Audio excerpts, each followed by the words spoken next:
Great things are happening and everybody stinks. John McCain says he'll support the tax bill. Here was the reaction from the editor of the New York Times.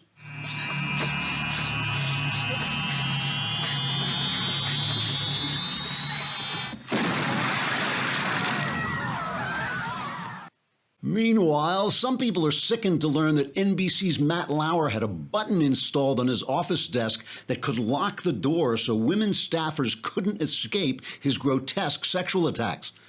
It kind of reminds me of the time I had a chair installed that automatically strapped women in so a gigantic fan could blow their clothes off. Of course, I was 12 years old and it was just a fantasy, and Lauer was actually locking women in his office and getting rapey on them while being paid $20 million a year. But other than that, it was kind of similar. NBC scored this major interview with the perpetrator.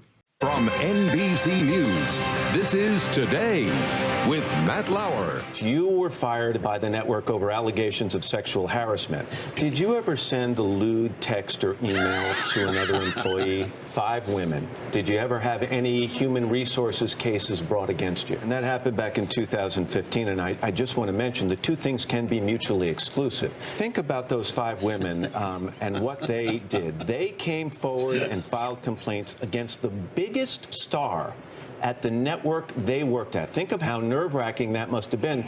Doesn't that tell you how strongly they felt about the way they were treated by you?